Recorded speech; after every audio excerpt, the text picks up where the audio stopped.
So one night the person who's sharing the word I'm preaching, guys are saying amen, but we want to see who is this preaching. So people are wanainuka waone. So lecturers are there. Then I preach, then I prayed. Let me tell you, from there, how was God at us? Wow. Okay. So the lecturers, the students, they started calling me, Pastor Rhodah. Pastor Rhodah. But can I tell you what? You see that title of being called a pastor. Here ndio nilisoma nayo. How a college. How? Uwe usicheze na bibaya. Now what happened is now the dean of curriculum, amenichua, the person who normally had those school fees, now giving a meal card. Yes. Meal card ni when you're in a college. Yes. Like you've not paid school fees, they normally give people meal card. Do ukienda unapeana that card, you give it. Yes. So if you don't have a meal card, no food for you. Yes. So I remember like I'm still struggling with school fees. Sijalipiwa, I've been told to go home, but we are living in the hostels. Okay. So saa ingine najifisha. Kwa sababu najua, Pastor Rhodah, najua nikienda nyumbani, even fair now, to come back to Nairobi, it is going to be a problem. So, but I remember nilikuwa naingia to that office of dean, aniambia, Pastor, what do you want? Namwambia me, I just need a meal card. Imagine mama ananipatia meal card. Wow. Just by the fact of me being, I hope everything was just a good and quote, just because of the new master.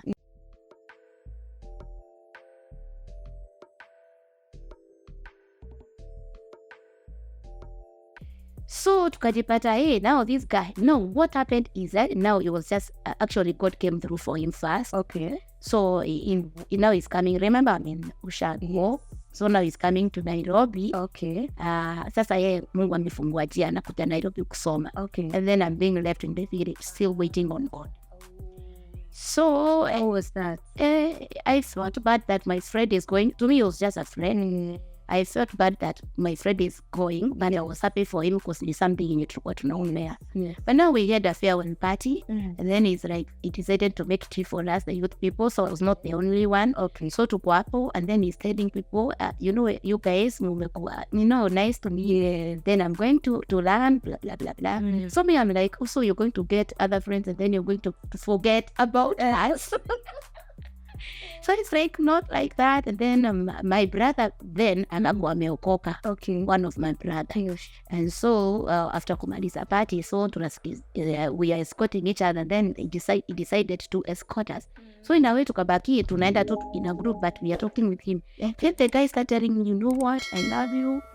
I was like, okay, kama sitakata. Already I was feeling it. But you didn't know it was love. I didn't know it was love. I'm like, okay, I think this is what is called. Oh. So we decided tunataka kusoma. We cannot get married then. Yes. And then we are in the village. Yes. So tukamwa, so we foreign, okay, kafika pahali, like, okay, I love you, and then you love me. You fear God, I fear God. Saizi, like, he was very ambitious. I knew mtu mwenye, like, he really wanted to go and lead and study. Yes. Me on the other side, I also want to do the same. Yes. But sasa inakuwa, okay, so what we do? And then the way we were brought up, Mama been brought up in a perfect church. No, but dating there, yes, it's a serious thing, my friend. Yeah. It's a serious thing, especially in the village. So games. So when you start dating, they used to tell us we have to tell the pastor.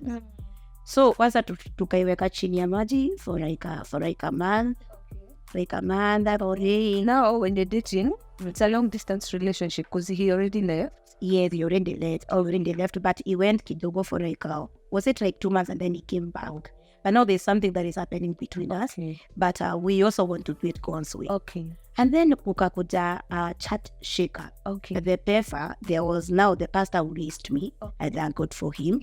So ikakuwa now, he used to come and minister in that church. And then ikakuwa now, God has spoken to him to open a branch. Yes. And you know, we were the youth. Okay. So because we had seen there's something in this night, when he opened a branch, to Katoka, we followed him. Okay. And then now, my boyfriend, when he called him, yes, because now he was in school, he didn't know what is happening. Oh. He remained in the mother church. Oh. But mimi nikaanza kuhama. Okay. Sasa ikakuwa okay, we are still dating, no problem, si tunaendelea, but ikakuwa now we have to make it official. Okay. Ile now we have to date the pastors. No. Huko hata kuonekana like when he's escorting me, it was a sin. We went to use my brother. He's escorting me, but my brother ako tu hapo in the area. Ndio tusionekane mimi na yeye. And imagine, mom, it is during the day. It's not even during the day. I know I was there back then. It's not like anything. But Rhodah, let me like pause kidogo hapo. We'll continue in a minute. Do you think that kind of strictness that we were experiencing when we were younger was helping us? I think it was. It was. Yes. It really made us to be sober. Yes. As in, we couldn't pray on each other. Yeah. We couldn't like ingia kwa vitu zingine. It really helped us to straighten. I think those women and the men there, Yes, they really help. Yes, they were doing a good job. Yeah. Because I mean, back then, even getting pregnant, like before getting married, was a major thing. Yeah. Sasa tumefika mahali and it's a normal thing. Dating is a normal thing from when people are very young, you know. So we thank God for what our parents, our pastors were doing back then, and praise that God can help us to do the same for our children and for this generation. Yeah, imagine. So that guy really rapped me, and then me, remember, I'm still a church girl, so in a way I'm thinking that I'm sinning by even falling in love with this guy. But he was a very understanding guy. He told me, is that what is disturbing you? He told me, go and talk to your pastor. And I'm like, oh, me niende niambie pastor ati napenda mtu ayo ni that. So he's like, okay, fine. You're not willing to tell him? I'm going to come. I'm a man in that. I'll come and tell him. Okay. And let me tell you, the guy did it. Yes, he went to now my pastor then. Okay. And told pastor, hey, you know, like wakaongea. Let's tell pastor, you know, I'm in love with one of your neighbors. Oh my God. And then that pastor really loved me. He really loved me. Then the pastor namuuliza, who is that? Wacha aseme the apple of his eye. And nani? Rhodah. Hey. And then now pastor encouraged him, and then they prayed, and he's like, we're going to pray about it. And then now the guy met me. He came to in the name of visiting my brother, but now we are meeting in my brother's house. Okay. Then he's like, I've spoken to your pastor. He's very positive about it. But unfortunately, it didn't go well. So to cut the long story short, tulijipata tumepart ways with the guy. Actually, hatukukosana, something just happened and we just parted ways. Because I remember now when God is opening for a way for me now to come to college in Nairobi. Yes. The guy just called me, umekuja Nairobi, so can we meet? And then he's telling me it's over. I'm like, what's happening? So, niliachwa na my first love. Had you involved your parents? Okay, sikuwa involved because one, nikeshagi tena, si ati we are planning to get married tomorrow. So I think, lakini my mom had a clue. Okay. Alikuwa najua, I think kuna mtu wamemwambia. Because kuna venye, my mom alikuwa naongea. Okay. So that's how ikaisha hivyo. That was sad. But I think maybe for the pastors, I don't know. It is good to be genuine. You put your differences and look at these people, not from the perspective of the church. Yes. But maybe from the perspective of maybe the behaviors or maybe the calling. And even hearing from God. Yeah. Getting to know if it is the will of God. But then again, looking at you where you are, she was not your husband. It was not. You was like God allowed your because many times a pastor will feel hesitation. You're not sure why, but you just feel you shouldn't give a blessing to that couple. So maybe because you wouldn't be here right now, you wouldn't have the family that you have, and the many steps that you've made in life, you would not have made them. Probably in a different direction, but God wanted it to be that way. So we are the steps of the righteous. They are ordered by the Lord, and we thank Him for that. All right. So that relationship ended. You came to college. Yeah, Nairobi. Now I'm in Nairobi. A village girl from Ushago. I'm a teacher Naishab. Yes. Don't even want to mention. I remember my first day in college. Oh my goodness. And then I remember I come from Kirinyaga. Yes. So nimekuza, the way colleges are. If you are Kikuyu, kuna zenye Wakikuyu mnaziweka, Wakaba mnajiweka, nini. Yes. So mimi nimekuza, nimekaribishwa na Wakikuyu wenzangu from Kiambu and Murang'a. Okay. Yes, then I'm there speaking Kirinyaga accent. Hayo wasichana wanacheka. Because it sounded funny to Mimi nafikiria ni point yangu. Kumbe wanachekelea, wani tulani, mimi wanachekelea. So it's like, okay, niliwasamea, but I felt so bad. I felt so bad. And I ran God. Wow. So how was life in college? Life in college, well, it was amazing. Yes. It was amazing, and I can say it was a training. Okay. Actually, my relationship with God grew when I was in college. Yes. Let me take you back. When I was growing up, now I was given my life. Yes. When I was in high school, I became very active in church. Okay. So that time in church, I used to be a Sunday school teacher in church. I've also taught teenagers in church. And then I also used to be an interpreter. Oh, yeah. How many hats?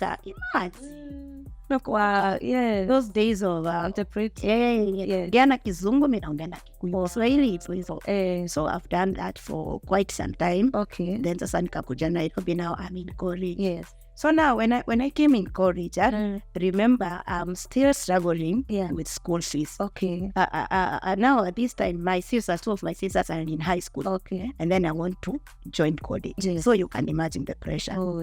But my good Pastor Meg, we say that this girl has to go to college. I didn't want to become a teacher. Oh, you didn't? I didn't want to become a teacher. Oh, you wanted to what? I wanted to do something to do with mass communication. And that's what my dad wanted. I also wanted that. Okay. Or maybe something to do with an editor or something. Okay.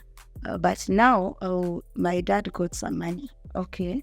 And then my dad was like, akipata pesa, don't run for it. Then wewe utangota. Yeah. So that time when my dad got that rich money, Okay. I didn't get to act fast and look for a school. Okay. And then, the schools that I applied, they are teaching too little. And so my dad alikuwa na pesa kidogo, and then my pastor also and the church in the village wakachip in. Okay. And then they were able to raise my school fees for the first semester. Okay. And so I went to college. Okay. Then I stayed for the first semester. It was catered for. Okay. Then now comes second term. Church starts up. Church has done its part. So it is me, God, and my parents. And let me tell you, Mom, God really came through for me.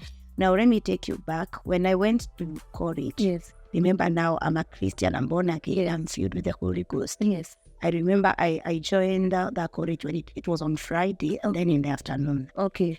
And so I was admitted. I got some friends who took me to the hostel. Yeah. Now where I was sleeping, in the upstairs, there was a hall. Okay. And the CEO people used to meet there for the morning, for their fellowship. Okay. So me, I'm sleeping at around 5 a.m. I heard someone pray upstairs. Okay. And then the Christian girl in me, I'm like, that's a person praying. Yeah. The first speaking in tongues. But Mimi, what am I doing in bed? Yeah. I didn't even tell the person who had hosted me. I didn't even know whether she was born again or not. But because me, I'm born again in this kingdom, maybe nikafuata sauti. Ukaenda ukaoga. So your time ninaamka, nikaenda huko juu, and then I started praying. So we prayed for like an hour, and then at around 5:45 and 6, people started now coming. Now the few people, they started joining the fellowship. And then tukaendelea, then tukamaliza kuomba. Then they called a sister called Ruth. Not our Ruth. Not our Ruth. Okay. But they called a sister called Ruth. Okay. And then I think that Ruth, she had some sort of sickness or something. Then we were in a circle holding hands. Then they called me. They called me Sister Mercy, come and pray for Ruth. Then they're all pointing at me. I am new. It's your first day. It's my first day. Wow, you guys. But I'm not new in the kingdom of God. Yes, true. So they are calling me to minister. I was just convinced by the Holy Spirit to go and do it. So mimi nikaenda hapo, and I prayed for Sister Ruth there. That you didn't even know. I don't even know. And then Sister Ruth, she received. Amen. Then I went back. Then the Indian program, the announcement. Then they knew that now first years are joining us. Okay. Na so they are asking, do you have any visitor? Sasa mimi Sister Mercy nikaiwa mkono. The Sister Mercy is not Sister Mercy. It's not Sister Mercy. Okay. So nikawasalimia. Then point of correction, I'm not Sister Mercy. Yes. I'm Sister Rhodah. And then I came yesterday. They were like, what? You came yesterday? Then they were happy, really welcomed me, to Anna, they told me about their program. But I'm not knowing what God has in store for me. Remember now in this college, there were two Christian organizations. Okay. There was a Catholic and then there was a CU. Yes. So we had 2 days for assembly. That is on Monday and on Friday. Okay. Now the CU used to take Monday and then the Catholic, they used to take Friday. Okay. And now they used to allocate people to share the word of God. As in during now their assemblies. Yes. So now it happened, okay, over the weekend, watu walikuwa nakubalishwa you can go home and then maybe ukuje Saturday jioni. Because now weekend hakuna kusoma. Okay. So now the person was allocated to preach on that Monday. On Monday. Yeah. The person went home. And then on Sunday, the person is calling the CEO chair. He used to call her mom. Yes. The person is saying that she won't be able to come. Then the CEO mom came to me. I don't know aliona nini kwangu.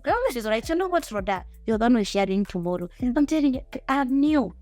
People don't even know me. You are new, but you're not new in the kingdom of God. Haki nikajaribu. Nikatoa hivyo kujitoa. Ananipigia mpaka simu, Rhodah ni wewe. I was like, okay, me go request nini. Let us do this. So I remember I nika prepare someone took kidogo for 10 minutes. Okay. But let me tell you, everything worked together. Wow. Because that someone is the one that really gave me favor in that college. Okay. So now in the morning, nimesimama, mimi nikafupi, najua sikuwa mkubwa hivi. So when I tell the person who's sharing the word I'm preaching, guys are saying amen, but they want to see who is this preaching. So people are wanainuka waone. So lecturers are there. Then I preach, then I prayed. Let me tell you, from there, I was God at us. Wow. Okay. So the lecturers, the students, they started calling me Pastor Rhodah. But can I tell you what? You see that title of being called a pastor. Here ndio nilisoma nayo. How? A college. How? Well, usicheze na vibaya. Now what happened is now the dean of curriculum amenijua. The person who normally handles the school fees na giving a meal card. Yes. Meal card ni when you're in a college. Yes. Like you've not paid school fees, they normally give people meal card. Do ukienda unapeana that card, they'll give it. Yes. So if you don't have a meal card, no food for you. So I remember I'm still struggling with school fees. Sijalipiwa, I've been told to go home, but we are living in the hostels. Okay. So saa ingine najifisha. Kwa sababu unajua, Pastor Rhodah, najua nikienda nyumbani, even fair now, to come back to Nairobi, it is going to be appropriate. So, but I remember nilikuwa naingia to that office of dean, aniambia, Pastor, what do you want? Namwambia me, I just need a meal card. Imagine mama ananipatia meal card. Wow. Just by the fact of me being, I hope everything was just a good and good. Just because of the new master. Yes. And then I remember I was very active in CU when I was in college. Okay. I remember there is a patron for the CU game shows already. And this time now they're telling me to go for school fees at home, and we are just about to sit for our next exam. Okay. I remember that lady said, Rhodah cannot go home. And then she called me and she took me to the director and told the director, let us sit for the exam. I am going to pay for that exam. Wow. Just imagine. Imagine God raising angels for you. So I really saw the hand of God when I was in college. Yeah. So now when I'm in college, my elder sister got married. And then tumefunga shule. Then she invited me to their church. Okay. Then I went to their church. I didn't know that the pastor of that church works in Nairobi. Okay. So I just went there and sang a song. The pastor loved me. I don't know why. And then the pastor took my number. Okay. Then I remember I'm in college and then I don't have, saizo sijapewa meal card. So I don't even have food. Niko tu, I'm trying to see how I'm going to go back to the village. Then I hear a call and then she tell me, I'm this pastor so and so. I'm in Nairobi. Unaweza kuja at this and this place.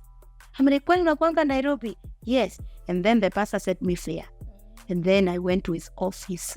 Ma'am, do you know that pastor gave me 10,000? Way. That pastor told me that God has told me to pay your school for. I couldn't believe it. Back then, 10,000 was a lot. It was a lot of money. What year was that? It was the year let me remember. It was 2001. 2009. Wow. You are in 2009. Amen. I was given 10,000. And I was like, wow, this is good. So, ninakuja, ninalipa.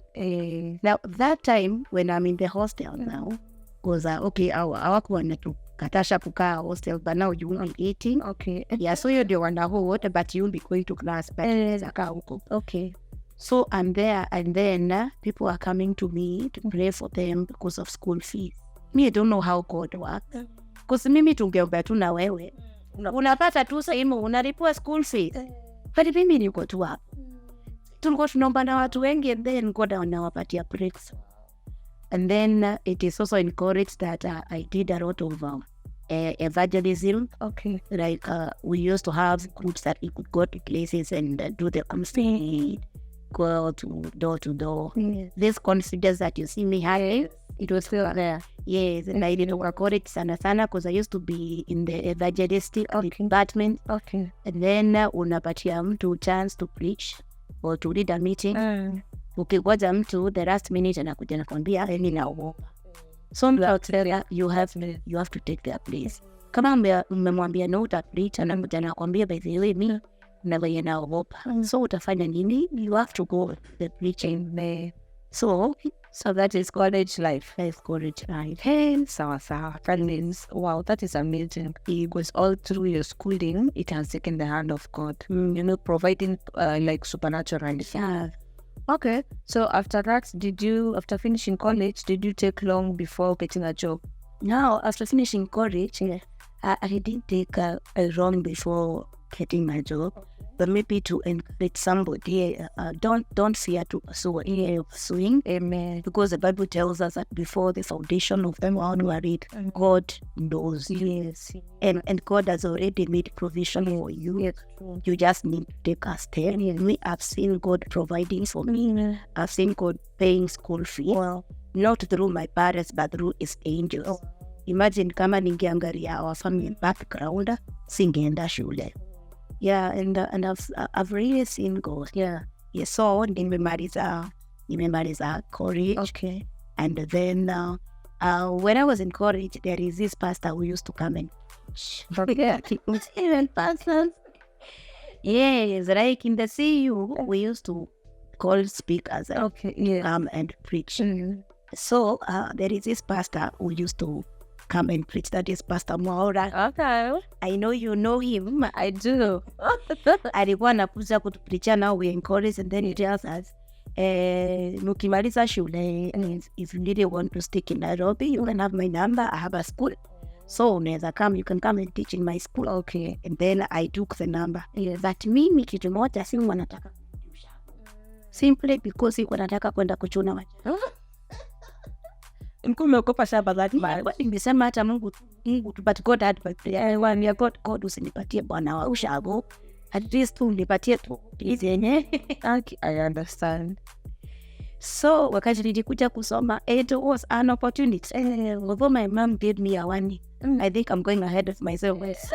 So kaniambia wachiko ndo hao watorehera guku votu tutaregua uria aratwira. In Greek it means wajiko usituletee mtu mwenyewe sila adiwe sila inanetu. Yes. So nikienda kusoma nimepewa that from my mom.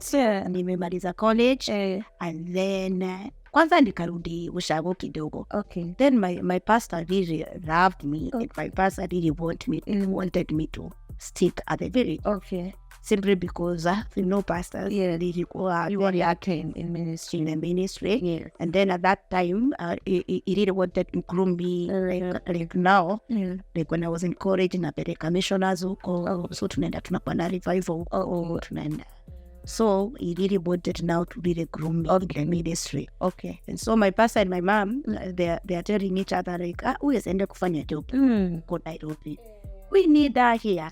And mimi na huko I'm like, hapana, I'm still here. Sitaki kukaa. And then sitaki kwanza kupata bwana. Nika kunipata bwana wangu. Start. I understand. So now my pastor from the village, he knew another pastor from the Masai land. Yes, Gregorius. Okay. So kwambia nilifanya kazi Gregorius na so hapo nikaconnectiwa by my pastor and then I went there. I went to work there. So I worked there. I taught Masai, the Masai people for a term. Wow. And those boys, like were really big. They used to intimidate me. Mpaka ninakaa kwa class najifungia peke yangu because they are big and they are mature. They used to tell me, I show them my ID. Like they used to intimidate me, telling me like, you know, teacher, I can marry you. Nani boys unafunza Primary. Lakini mpaka ninaogopa najifungia klasi mati. Mpaka sasa nikiona a male teacher namwambia akikam tukakaa kwa class because wakimwona hawatakuja. They used to intimidate me. How time are you? You cannot to see your photos. So and then in the Masai land it was rare for them to hear a lady like me is not married. So walikuwa wanashangaa, what's wrong with this asichana? So they used to say hata tutakuletea ng'ombe. After during graduation, the captain of the school alikuwa amesema, teacher, teacher want to marry you. Do you know I even had to report him to the deputy to be disciplined because alikuwa ananisupport but akawekwa viboko akaachana na mimi. And then after that now I came back. So pressure from my mom. Hey, you cannot go back to working Gregorius. Oh, I want you to stay here. Oh, yo. Now I decided, okay, I initially had left my things in Nairobi. So I just told my mom, it's okay, let me go for my things in Nairobi. Now before we began our first step. Okay. So I come in Nairobi and then I don't know, I think I had given my number to Pastor Mwaura. Okay. Then Pastor Mwaura, because nilikuwa nimeacha vitu zangu na mama mwingine, so I'm there. Then Pastor Mwaura calls me like, Rhodah, you are from ITTC? I said yes. I have a vacancy in my school. I'm like, why can't I try this? So guess the person who made me to stick in Nairobi. Wow. Is Pastor Mwaura. And so now I was there in Golden Heights Academy. Wow. Beautiful school. A beautiful school. Teaching. Yes. Now I'm teaching as a teacher there. Okay. Then I stayed there for like a year. Okay. So yeah. Wow. So and life in Nairobi continued. And life in Nairobi continued, mom. Okay. Yeah. So there's a story I want you to tell us. When you almost got married to a pastor. Oh my God. What happened to that one? You and pastor had a thing. And I know you had a desire to get married to a pastor. Yes, I know for one of these Sundays that my husband is going to come here. We can't wait. We cannot wait. Now remember, mom, I'm growing up in church and how I can minister, preaching. So every person that I'm coming across is telling me, you're a woman of God. Somebody like you just deserve a strong, powerful man of God. So they put this thing in me so much back. I was like, I think hapa nimefika na God. I just need a pastor. So kama hujafika level ya pastor, usikaribie. And then in college, they also used to tell me, you're a minister. After the brothers were in college. Walikuwa serious, Rhodah tuwezi tukakukaribia. Wewe tu mchungaji. So I also started carrying myself like, maybe a mchungaji, if not a pastor. A pastor's wife. A pastor's wife. And then I was like, I remember nikachukua list, nikaandika, for you to get married to me. Tall, dark and handsome. Then check of now. Check. And then you have to have a ministry in you. Okay. Especially a pastor. We see, if you want to marry me, usikuwe brother. As in, nimepita hiyo ligi ya brother. Madam, we are sorry. Whatever is me is great. You're a pastor. A pastor. And then I'm a pastor, so kama walinisikia because to pastor twingi tulikuja. alikuwa tudogo. wanaita want to pastor. Ni sawa, ni watumishi wa. Naangalia hivi I'm like, mom told me no. Usiende kwa. Yes. Although that I ingenifanya like. Okay.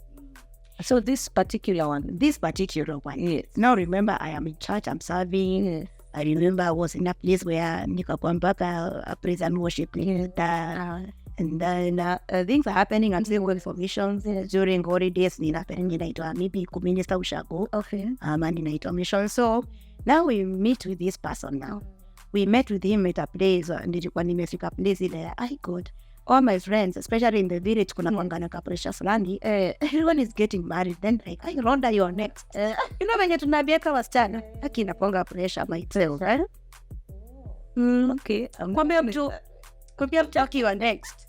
Kuzile sasa God, mimi niko next. Ni nini Even speaking say it, okay, didn't think of it as pressure, but now as you say it, then it could be an intention. Like, yeah. Then I remember I had two of my friends the days who were like, hey Rhodah, ini aje Rhodah, unakataa watu. Okay, nilikataa watu. Nilikataa watu, but maybe it's of the pressure of growing. Yes. Then the pressure of kujiona ni kama umefika na hujafika, simply because you can sing maybe and kidogo also unajiona ile level hata unajiwekea. Okay. Yeah, so I think hata hiyo ilichangia. So now I'm here and then I'm like, niko ile place ya God sasa nimeamua. The next one, Yes. I am saying is the one. Yes. Now God too, you know the desires of my heart. Yes. Now pause there. Even the devil know the desires of your heart. Because you speak them up. Because you speak them out. Mimi niko hapo nangoja dark tall and handsome, nangoja preacher. Na yeye sitaki kusema ni shetani. So along the line ninaenda place. A friend of mine calls me for a kesha. Okay. And then tunaenda kwa kesha. Then there is this guy who is so dark, handsome. Mama kona sauti. Mwimbi. Oh my God. And ipo mpaka unasikia presence ya God. Like, this is what I've been looking for. Sisemi loudly, But in your eyes. oh my God, this guy. Haya. And then sasa si tumetembea hiyo church. Like, wageni wasimame. Yes. So hata hivi convene. Tunaenda kwa place moja. So now we are interacting. Okay. I love the way you sang. Like, oh. And then from there, I don't know, we exchange numbers. Maybe. Yeah, to keep in touch. Yeah, to keep in touch. Hey, and then this guy now is there pursuing me. And then the guy, God, is this happening? So maybe I'm like, I like this guy already. And then it's as in God, is this really happening? I went back to my list of check. Naangalia. Okay, before tuende kwa list. Remember mpaka nilikuwa nimeweka grade. Nilikuwa nimeweka grade. He has to have a higher grade than you. Okay, so you see. Unfortunately, huyu wakuwa na grade like looks zilikuwa. Okay. Na anointing ilikuwa. Sauti ilikuwa, so why not? And so one thing led to another, and then we started dating. Now we are dating with him. He's a pastor, he's a man of God. And okay. It was going well. It was going well. And then he's also receiving vision of me and him ministering. And now we've started ministering together. And by the way, together to place na presence ya God to in a move. As in a way we were connected. But what I would like to say is he was not my husband. Yes. But we are connected because he used to call me to pray for a person. And then the Holy Spirit alikuwa tu na direct, go and pray for this. And then akiwa na mic, I consider as a sister, Rhodah, just raise your hand. Yeah. So, and then, we dated, and then this one was serious. Okay. It was serious. Okay. Because sijaipeleka mtu home. Oh, that was the first one. That was the first person nilipeleka home. Okay. Me, I was not this naughty girl. Remember, I was a chat girl. So, at home, ilifikanga please makonsider sa, hey, Wajiko, unakula. So, when I told mom, nampelekea mtu, mom was very excited. Wow. And this guy was Hakisi. And then kumbuka the one in but now nampenda. Then he has the qualities that I want. So nikampeleka. Then my mom alikuwa 50-50. After kutoka huko akaniambia, have you really heard God? Na sasa hiyo wakati hata sijui kama did I even hear God? I think You were just in love. I was in love. And I wanted I get married To a pastor. to a pastor and the pastor. So, so then I took him to my pastor. Yes. And the pastor brought me out. Yes. Then the pastor was good. The pastor was happy now, and then I'm getting married to a pastor, a woman of God in me.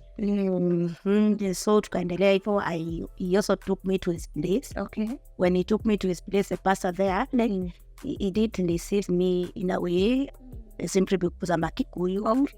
I remember when I met his pastor, the pastor was asking me questions like, "Are you filled with the Holy Ghost?" Okay. Okay, those questions. And so when we visited this whole place, Kisii, I don't know what happened. Okay. But now we came back in Nairobi, tukaanza kukosana. And then I had really loved this guy. Had you dated for long? We had dated for almost a year. So actually, we are getting married in our second year. Oh. And then the marriage ilikuwa ikue. Now tumepanga mambo. Tuko mpaka na the bride team. Tuko mpaka na kuna the couple and Pastor George and then the wife called Dan. They were pastors. Okay. Then sasa they were just about to come. Remember tumeenda na yeye, so he was to look for some few people. Okay. When they do introduction kidogo, and then now they start the dowry process. Okay. I was at that time, because remember, I think the pressure was coming one from my parents and then from my friends. Then like everyone has gotten married all around. And then sometimes ikafika place mpaka someone even telling me, "Hey, that this thing of you praying too much.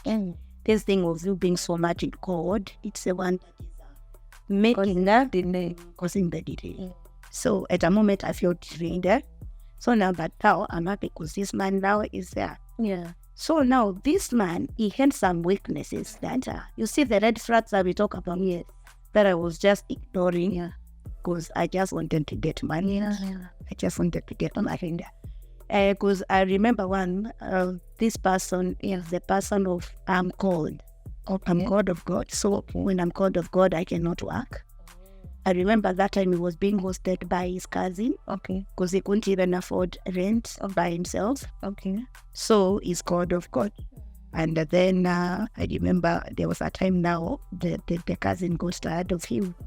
I don't know what happened, but remember I love this guy. So they, in better for worse.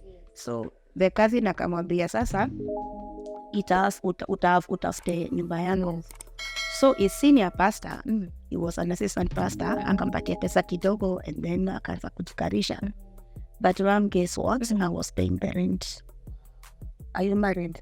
We are not married, we are dating. Still dating. But shida iko wapi? As in, I love this guy.